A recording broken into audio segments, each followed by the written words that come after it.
بسم اللہ الرحمن الرحیم۔ السلام علیکم ورحمۃ اللہ وبرکاتہ۔ اپنے اعمال کی قبولیت کے لیے درود پاک کے کسی بھی صیغے کے ورد کو اپنا معمول بنا لیں۔ انشاءاللہ نہ صرف آپ کے اعمال اللہ کی بارگاہ میں قبول ہوں گے بلکہ دونوں جہاں کی برکتیں اور رحمتیں بھی نصیب ہوں گی۔ اللہم صلی علی سیدنا و مولانا محمد معدن الجود والکرم و آلہ و بارک وسلم۔ وظائف ہب آفیشیل میں خوش آمدید۔ دعا ہے کہ اللہ تعالیٰ تمام سننے اور پڑھنے والوں کی جھولیاں اپنی رحمت سے بھر دے۔ صدقہ جاریہ سمجھ کر ویڈیو شیئر کیجئے۔ آپ کے ویڈیو شیئر کرنے سے اگر کسی اور مسلمان کی مشکل آسان ہو گئی تو اللہ تعالیٰ آپ کی مشکل ضرور آسان کر دے گا انشاءاللہ۔ ہمارا آج کا موضوع کلمہ طیبہ کے فضائل جو ہم سلسلہ وار سن رہے ہیں۔ صاحب احیاء نے لکھا ہے کہ ایک مرتبہ حضور صلی اللہ تعالیٰ علیہ وسلم نے خطبہ پڑھا جس میں ارشاد فرمایا کہ جو شخص لا الہ الا اللہ کو اس طرح کہے کہ غلط ملط نہ ہو تو اس کے لیے جنت واجب ہو جاتی ہے۔ حضرت علی کرم اللہ وجہ الکریم نے عرض کیا کہ یا رسول اللہ صلی اللہ تعالیٰ علیہ وآلہ وسلم اس کو واضح فرما لیں کہ خلط ملط کا کیا مطلب ہے۔ ارشاد فرمایا کہ دنیا کی محبت اور اس کی طلب میں لگ جانا۔ بہت سے لوگ ایسے ہیں کہ باتیں تو انبیاء جیسی کرتے ہیں اور عمل جو ہیں وہ متکبر اور جابر لوگوں جیسے کرتے ہیں۔ اگر کوئی اس کلمے کو اس طرح کہے کہ یہ کام نہ کرتا ہو یعنی متکبر اور جابر لوگوں جیسا نہ ہو تو جنت اس کے لیے واجب ہے۔ طبرانی اور حاکم میں حضرت شداد رضی اللہ عنہ سے یہ روایت ہے اور حضرت عبادہ رضی اللہ عنہ اس واقعے کی تصدیق کرتے ہوئے فرماتے ہیں کہ ایک مرتبہ ہم حضور صلی اللہ تعالیٰ علیہ وآلہ وسلم کی خدمت میں حاضر تھے۔ حضور صلی اللہ تعالیٰ علیہ وآلہ وسلم نے دریافت فرمایا کوئی اجنبی تو نہیں یعنی غیر مسلم تو نہیں ہے؟ ہم نے عرض کیا کہ کوئی بھی نہیں۔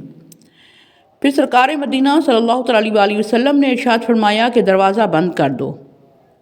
اس کے بعد آپ صلی اللہ علیہ وسلم نے ارشاد فرمایا کہ ہاتھ اٹھاؤ اور کہو لا الہ الا اللہ۔ ہم نے تھوڑی دیر ہاتھ اٹھائے رکھے اور کلمہ طیبہ کا ورد کیا۔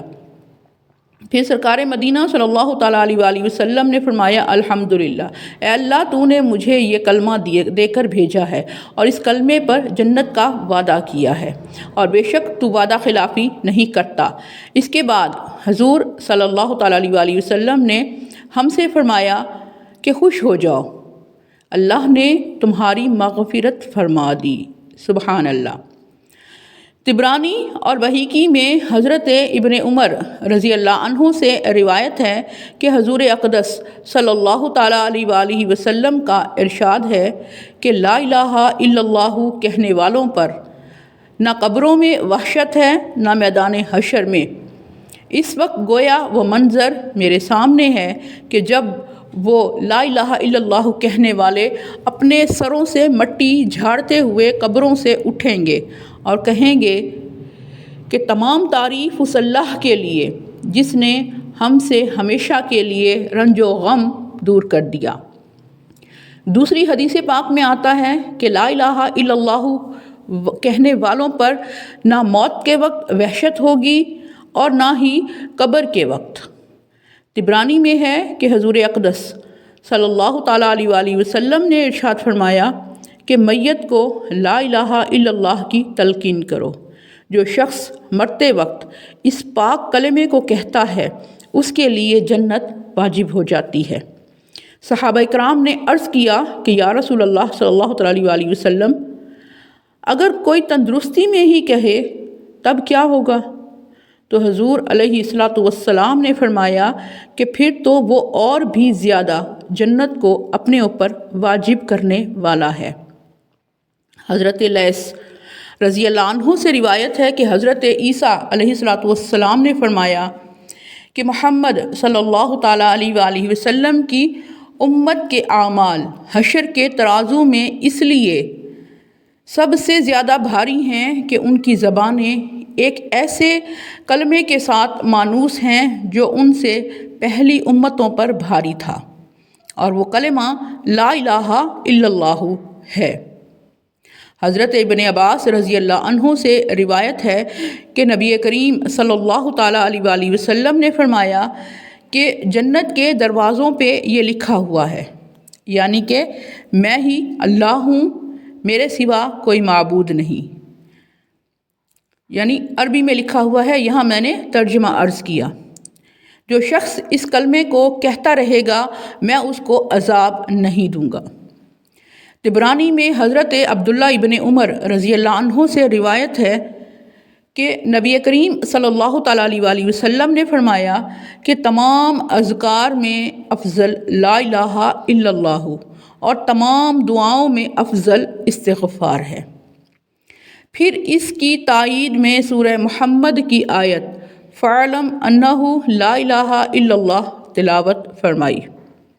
حضرت ابوبکر صدیق رضی اللہ عنہ فرماتے ہیں کہ نبی کریم صلی اللہ تعالیٰ علیہ وآلہ وسلم نے فرمایا کہ لا الہ الا اللہ اور استغفار کو بہت کثرت سے پڑھا کرو۔ شیطان کہتا ہے کہ میں نے لوگوں کو گناہوں سے ہلاک کیا اور انہوں نے مجھے لا الہ الا اللہ اور استغفار سے ہلاک کر دیا۔ جب میں نے دیکھا کہ یہ تو کچھ بھی نہیں ہوا تو میں نے ان کو ہوائے نفس یعنی بدعات سے ہلاک کیا، اور وہ اپنے آپ کو ہدایت پر سمجھتے رہے۔ امام غزالی اور حسن بصری رحمۃ اللہ علیہ بھی فرماتے ہیں کہ ہمیں یہ روایت پہنچی ہے کہ شیطان کہتا ہے کہ میں نے امت مسلمہ کے سامنے گناہوں کو زیب و زینت کے ساتھ پیش کیا، یعنی خوبصورتی کے ساتھ پیش کیا، مگر ان کے استغفار نے میری کمر توڑ دی، تو میں نے ایسے گناہ ان کے پاس پیش کیے جن کو وہ گناہ نہیں سمجھتے کہ وہ ان سے استغفار کریں، یعنی جب وہ گناہ ہی نہیں سمجھتے تو پھر استغفار کیسے کریں گے، اور وہ احوا یعنی بدعت ہیں کہ وہ ان کو دین سمجھ کر عمل کرتے ہیں۔ جامع الصغیر میں حضرت انس رضی اللہ عنہ سے روایت ہے کہ نبی کریم صلی اللہ تعالیٰ علیہ وآلہ وسلم نے فرمایا کہ ہر عمل کے لیے اللہ کے پاس پہنچنے کے لیے درمیان میں حجاب ہوتا ہے، مگر لا الہ الا اللہ کہنا اور باپ کی دعا بیٹے کے لیے ہو تو ان دونوں کے درمیان کوئی حجاب نہیں ہے۔ حدیث کا مفہوم یہ ہے کہ پردہ نہ ہونے کا مطلب ہے کہ ان چیزوں کے قبول ہونے میں ذرا بھی دیر نہیں لگتی، باقی امور کے قبول ہونے میں بعض اوقات کچھ وقت لگ جایا کرتا ہے۔ روایات میں آتا ہے کہ ایک کافر حاکم تھا، بہت ظلم کرنے والا۔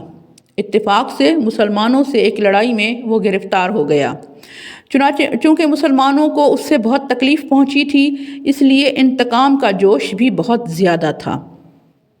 اس کو ایک دیگ میں ڈال کر آگ پر رکھ دیا۔ اس نے پہلے تو اپنے بتوں کو پکارنا شروع کر دیا اور مدد مانگی، مگر کچھ بھی نہ بن پڑا، تو پھر وہیں دیگ میں ہی مسلمان ہوا اور لا الہ الا اللہ کا ورد شروع کیا۔ لگاتار پڑھ رہا تھا اور ایسی حالت میں کہ جب خلوص سے پڑھ رہا تھا تو اللہ کی طرف سے فوراً رحمت نازل ہوئی اور اس زور سے بارش ہوئی کہ ساری آگ بجھ گئی اور دیگ ٹھنڈی ہو گئی۔ اس کے بعد زور سے آندھی چلی جس سے وہ دیگ اڑی اور دور کسی شہر میں جہاں سب کافر ہی تھے وہاں جا گری۔ یہ شخص لگاتار کلمہ طیبہ پڑھ رہا تھا۔ لوگ اس کے گرد جمع ہوئے اور دیکھ کر حیران ہوئے، اس سے حال پوچھا۔ اس نے اپنا تمام واقعہ بتایا، جسے سن کر اور لوگ بھی مسلمان ہوئے۔ بہیقی اور حاکم میں ہے کہ حضرت یحییٰ بن طلحہ رضی اللہ عنہ کو لوگوں نے دیکھا نہایت غمگین بیٹھے ہیں۔ کسی نے پوچھا کہ کیا بات ہے، تو انہوں نے فرمایا کہ میں نے حضور صلی اللہ تعالیٰ علیہ وآلہ وسلم سے یہ سنا تھا کہ مجھے ایک کلمہ معلوم ہے کہ جو شخص مرتے وقت اس کو کہے تو موت کی تکلیف اس سے ہٹ جائے گی اور رنگ چمکنے لگے گا اور خوشی کا منظر دیکھے گا، مگر مجھے حضور صلی اللہ تعالیٰ علیہ وآلہ وسلم سے اس کلمے کے پوچھنے کی ہمت نہیں ہوئی، بس اسی بات کا رنج ہے۔ حضرت عمر رضی اللہ عنہ نے فرمایا کہ مجھے معلوم ہے، تو حضرت طلحہ رضی اللہ عنہ خوش ہو کر کہنے لگے کہ وہ کیا ہے؟ تو حضرت عمر رضی اللہ عنہ نے فرمایا کہ ہمیں معلوم ہے کہ کوئی کلمہ اس سے بڑھ کر نہیں ہوا جس کو حضور صلی اللہ تعالیٰ علیہ وآلہ وسلم نے اپنے چچا ابو طالب پر بھی پیش کیا، اور وہ کلمہ یہ ہے، یعنی لا الہ الا اللہ۔ فرمایا واللہ یہی ہے، واللہ یہی ہے، یعنی 2 مرتبہ قسم اٹھائی۔ کلمہ طیبہ کے فضائل سلسلہ جاری ہے۔ اللہم صلی علی سیدنا و مولانا محمد معدن الجود والکرم و آل